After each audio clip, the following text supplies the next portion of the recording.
arti perjuangan dalam keimanan. Teguh, apa rencana Teguh selanjutnya?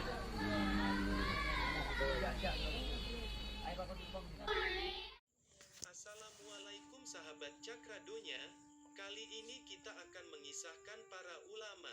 Namun sebelum kita memulainya, mari sahabat bantu channel Cakradonya ini dalam membagikan syiar Islam, yaitu dengan cara sahabat menekan tombol subscriber, agar para sahabat mendapati notifikasi di setiap video-video terbaru dari kami. Ingat sahabat, subscriber itu gratis. Semoga yang sudah subscriber semoga selamat dunia akhirat, amin ya rabbal alamin. Tunku Fakinah, ulama wanita juang perang Aceh. Beliau berasal dari keturunan ulama dan bangsawan Aceh.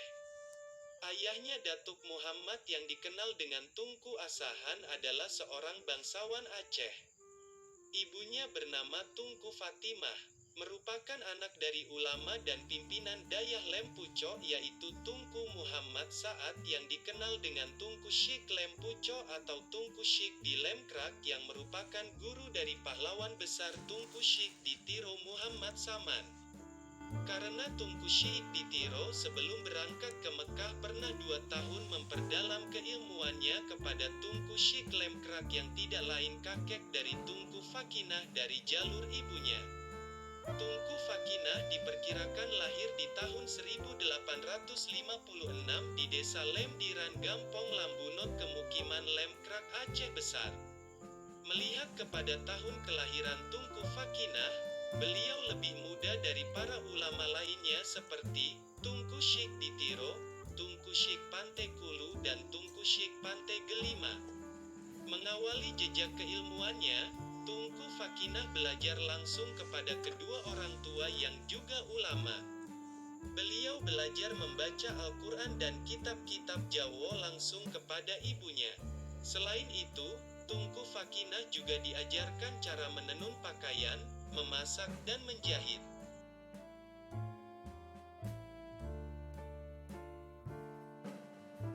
Sedangkan kepada ayahnya, Tunku Fakinah mempelajari berbagai macam cabang keilmuan dengan memakai kitab-kitab Arab, yang mengantarkan beliau menjadi seorang yang alim, sehingga masyarakat Aceh mengenalnya dengan Tunku Fakinah. Setelah dewasa pada tahun 1872, 1 tahun sebelum Perang Belanda, beliau menikah dengan seorang ulama muda Tunku Ahmad yang dikenal dengan Tunku Anak Gle. Bersama suaminya Tunku Fakinah mulai merintis pembangunan Dayah yang dibantu pembiayaan oleh ayah Tunku Fakinah. Di Dayah yang baru dibangun, Tunku Anak Gle mengajar santri laki-laki, sedangkan Tunku Fakinah mengajar santri perempuan. Baru 1 tahun suasana berjalan, maka meletuslah Perang Aceh di tahun 1873, di mana Belanda mengultimatum Sultan Aceh untuk mengakui kedaulatan Belanda. Semenjak tahun 1873 peperangan Aceh pun bermula. Kerugian kedua belah pihak sangat besar, dan banyak para pejuang yang syahid di medan pertempuran untuk menghadapi agresi Belanda. Salah satunya adalah Tunku Ahmad Anak Gle, suami dari Tunku Fakinah. Setelah syahid suaminya, Tunku Fakinah kemudian mulai turun ke kancah peperangan. Tunku Fakinah mengumpulkan para wanita yang suaminya telah syahid di medan perang dengan membentuk pasukan Inong Bale.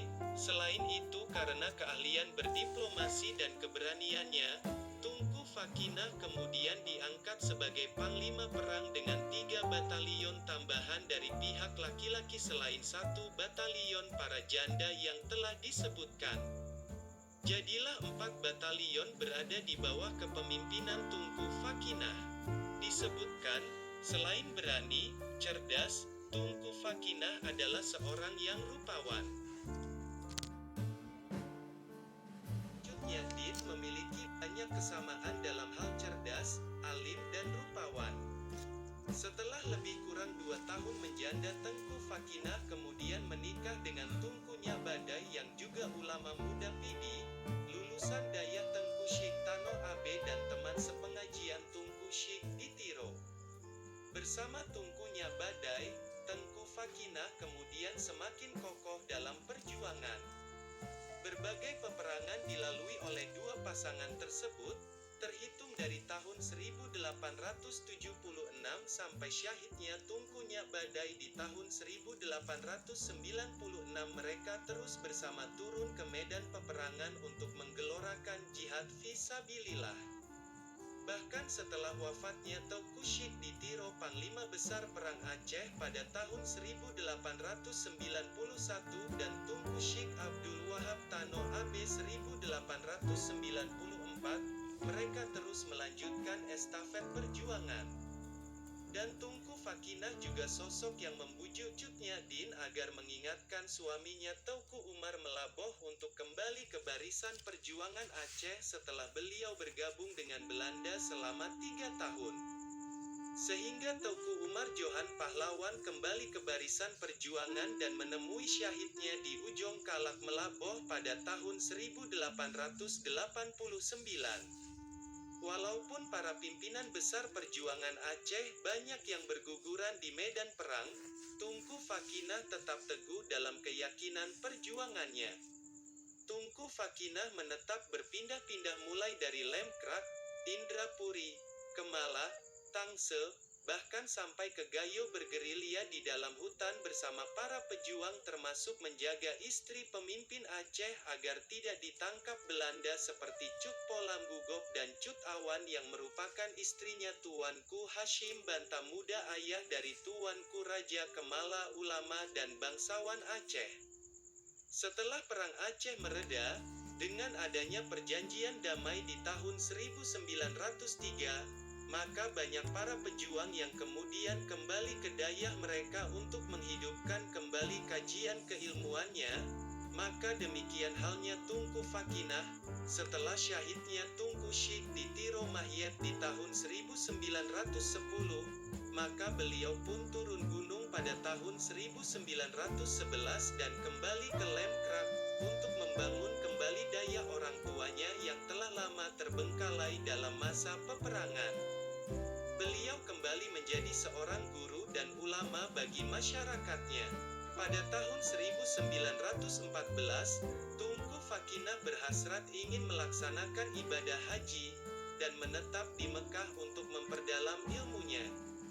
Sehingga pada tahun 1915 sampai 1918 beliau naik haji dan menetap di Mekah untuk berguru kepada ulama Mekah. Kemungkinan besar beliau sempat belajar kepada Syekh Ahmad Hatib Minangkabau yang wafat tahun 1916 dan kepada ulama lain seperti anaknya Syekh Sayyid Bahri Syatta pengarang kitab Hasyiah I'anatul Tholibin yaitu Syekh Sayyid Ahmad Syatta. Setelah menjadi seorang ulama besar dan syaihah, beliau pulang kembali ke dayahnya untuk membuat banyak pembaharuan dan semangat yang baru yang dibawanya dari kota suci Mekah. Maka ide-ide cemerlang Tengku Haja Fakinah disambut secara antusias oleh para ulama dan ule balang Aceh seperti Tuanku Raja Kemala dan Teuku Panglima Polem Muhammad Daud. Bahkan keduanya juga membangun lembaga pendidikan di Pelanggahan oleh Tuanku Raja Kemala dan Dayah Lamsi oleh Teuku Panglima Polem Muhammad Daud.